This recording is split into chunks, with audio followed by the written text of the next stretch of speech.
Hello students, आज हम बात करने वाले हैं हमारी यूनिट नंबर 3 कार्बोहाइड्रेट के बहुत ही इंपॉर्टेंट टॉपिक जिसका नाम है डी प्लस ग्लूकोज की चक्रीय संरचना। ये वाला क्वेश्चन बहुत ही इंपॉर्टेंट क्वेश्चन है, हर बार एग्जाम में आता है लॉन्ग क्वेश्चन में, तो इसे आपको ध्यान से समझना है। ये क्वेश्चन आपको इस तरह से भी पूछा जा सकता है, ग्लूकोज की पायरेनो संरचना पर टिप्पणी लिखिए, या फिर इस तरह से भी आ सकता है, ग्लूकोज की वलीय संरचना को समझाइए। तो बहुत ही इंपॉर्टेंट क्वेश्चन है, तीनों तरह से एग्जाम में आ सकता है। तो बिना देर के फटाफट से स्टार्ट करते हैं।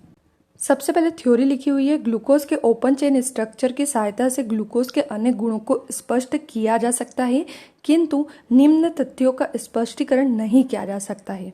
सबसे पहले यहाँ पर लिखा हुआ है कि जो ग्लूकोज होता है उसका जो ओपन स्ट्रक्चर होता है, जो हमने आगे बहुत सारी रिएक्शंस में देखा है ना, ओपन फॉर्म में जब हम ग्लूकोज का स्ट्रक्चर बनाते हैं तो उससे ग्लूकोज की बहुत सारी प्रॉपर्टी तो एक्सप्लेन कर सकते हैं ना, ग्लूकोज के बहुत सारे गुणों का तो हम उस ओपन स्ट्रक्चर से समझा सकते हैं।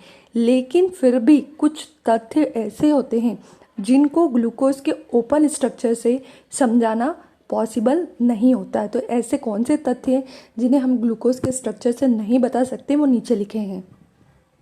फर्स्ट पॉइंट है, ग्लूकोज का जलीय विलयन परिवर्ती ध्रुवण घूर्णन प्रदर्शित करता है। यानी ग्लूकोज का जो जलीय विलयन होता है वो परिवर्ती ध्रुवण घूर्णन प्रदर्शित करता है। परिवर्ती ध्रुवण घूर्णन वाला टॉपिक मैंने आपको आगे बताया था कि यदि हम ग्लूकोज के जलीय विलयन को कुछ समय के लिए छोड़ दें, है ना, तो उसका जो रोटेशन होता है, उसका जो घूर्णन होता है, उसकी वैल्यू बदल जाती है। उसे ही हम बोलते हैं परिवर्ती ध्रुवण घूर्णन। तो उसे हम ग्लूकोज के ओपन चेन स्ट्रक्चर से नहीं समझा सकते। सेकेंड लिखा है, ग्लूकोज शिफ्ट अभिकर्मक के साथ कोई रंग उत्पन्न नहीं करता है, जबकि अन्य एल्डिहाइड करते हैं। यानी ग्लूकोज भी एक एल्डिहाइड है, लेकिन फिर भी वो शीफ अभिकर्मक के साथ अभिक्रिया नहीं करता है, और दूसरे एल्डिहाइड जो होते हैं वो शीफ अभिकर्मक के साथ अभिक्रिया करते हैं। तो ये भी एक रीज़न है। ये समझा नहीं पा रहे हम कि ग्लूकोज जो है वो शीफ अभिकर्मक से अभिक्रिया क्यों नहीं करता है। ठीक है, तो ये दो पॉइंट थे जो आपको लिखना है कि ग्लूकोज के इन कारणों से हम उसका ओपन चेन स्ट्रक्चर हर जगह उपयोग में नहीं ला सकते। अब हेडिंग डालेंगे हम चक्रीय संरचना।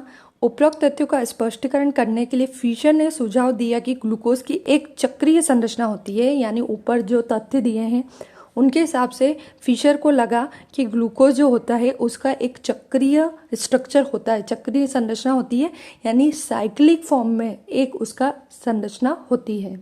इस तरह से ग्लूकोज की चक्रीय संरचना का हम स्ट्रक्चर बनाएंगे। सबसे पहले लिखेंगे CHO, CHOH, CHOH, CHOH, CHOH, यानी 4 टाइम्स हमें CHOH लिखना है, और सबसे लास्ट में लिख देंगे CH2OH।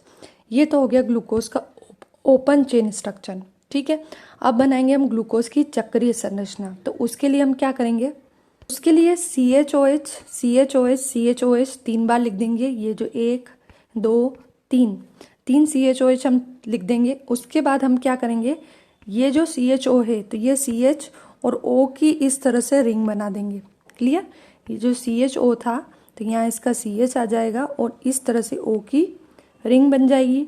देन एक CHOH यहाँ और CH2OH यहाँ। तो ये होती है ग्लूकोज की चक्रीय संरचना, जो आपको डायग्राम से बतानी है एग्जाम में, क्योंकि लॉन्ग मार्क्स का क्वेश्चन है तो आपको थ्योरी प्लस डायग्राम दोनों लिखने होंगे। अब क्या हुआ, ऊपर वाला जो डायग्राम दिया था वो तो फिशर ने दिया था। इसके बाद दूसरे साइंटिस्ट आए जिसका नाम था टार्नेट। तो टार्नेट के अनुसार टार्नेट ने 1895 में ग्लूकोज के 2 रूपों अल्फा और बीटा को अलग अलग प्राप्त किया, और इस बात की पुष्टि की ग्लूकोज 2 रूपों में पाया जाता है। ठीक है, ग्लूकोज के अल्फा रूप का विशिष्ट घूर्णन +112 डिग्री और बीटा रूप का विशिष्ट घूर्णन +19 यानी +19 पाया गया। अब टार्नेट ने बताया कि ग्लूकोज जो होता है वो एक जैसा नहीं होता है ना, ग्लूकोज अलग अलग 2 स्ट्रक्चर बनाता है। कौन से, एक वो अल्फा फॉर्म में बनाता है और एक वो बीटा फॉर्म में बनाता है। इसकी पुष्टि उन्होंने कब की थी, 1895 में। क्योंकि जब मैंने आपको परिवर्तित ध्रुवण घूर्णन बताया था तब मैंने आपको बताया था कि ग्लूकोज के 2 फॉर्म होते हैं, एक होता है अल्फा और दूसरा होता है बीटा। अल्फा फॉर्म का जो विशिष्ट घूर्णन होता है वह 112 डिग्री होता है, और बीटा फॉर्म का जो विशिष्ट घूर्णन होता है वो +19 डिग्री होता है। तो ये हमें ग्लूकोज के 2 फॉर्म किसने बताए थे, टार्नेट ने। अब आती है ग्लूकोज की पायरेनोज संरचना। ग्लूकोज में 6 सदस्यीय वलय को पायरेनोज वलय कहते हैं, यानी ग्लूकोज जब 6 कार्बन के साथ मिलकर रिंग बनाएगा तो उसे पायरेनोज संरचना कहा जाता है।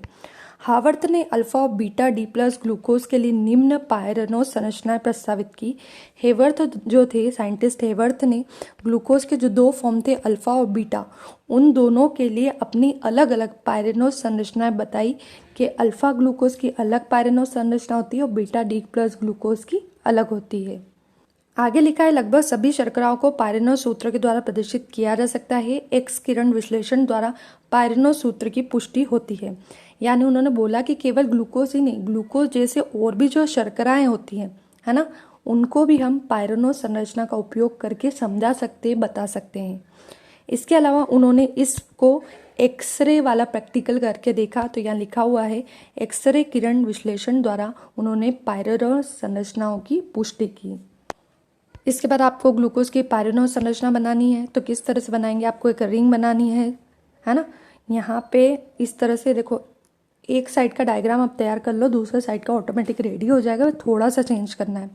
इस तरह से एक रिंग बना लेना, जैसे बेंजीन रिंग बनती है ना, ये इस तरह से सबसे पहले रिंग बना लो। रिंग बनाने के बाद इस कॉर्नर पर ऑक्सीजन लगा दो, ठीक है। इसके बाद ये HOH लिखेंगे। अब 3rd नंबर के कार्बन पे क्या करना, OH ऊपर, H नीचे, फिर 4th नंबर पे HOH, और 5th नंबर का जो कार्बन है उसमें ऊपर CH2OH और नीचे H। इतना ध्यान रखना है, जैसे HOH, OHH, HOH, CH2OH और H। इस तरह से बनेगा आपका अल्फा डी प्लस ग्लूकोज का पायरेनोज स्ट्रक्चर। अब जब बीटा डी ग्लूकोज बनाओगे ना, तो क्या करना है, बस पूरा सेम टू सेम बना देना। बस 1st नंबर का जो कार्बन है उसमें H ऊपर था तो उसमें OH ऊपर कर देना और H को नीचे कर देना। बाकी पूरा एज इट इज रहेगा, ये वाला, देन ये वाला और ये वाला। यहाँ पर भी इन जगह आपको कोई चेंज नहीं करना है, केवल यहाँ पर 1st नंबर का जो कार्बन था उसमें OH ऊपर और H नीचे। तो इस तरह से आपका बन जाएगा बीटा डी प्लस ग्लूकोज। तो ये था ग्लूकोज का बहुत ही इंपॉर्टेंट टॉपिक। चक्रीय संरचना या वलीय संरचना या पायरेनोज संरचना किसी भी नाम से आ सकता है। यहाँ पर हमने अलग अलग साइंटिस्ट ने ग्लूकोज के स्ट्रक्चर को कैसे डिस्क्राइब किया, कौन कौन से स्ट्रक्चर उन्होंने दिए वो देख लिए हैं। आई होप आप लोगों को ये टॉपिक क्लियर हो गया होगा। इसी तरह से आप हमसे जुड़े रहिए, वीडियो को लाइक करें, सब्सक्राइब करें, शेयर करना ना भूलें, ताकि और भी इंपॉर्टेंट वीडियोस जो आपकी फाइनल ईयर की रहेगी वो आपको समय पर मिल सके। Thank you.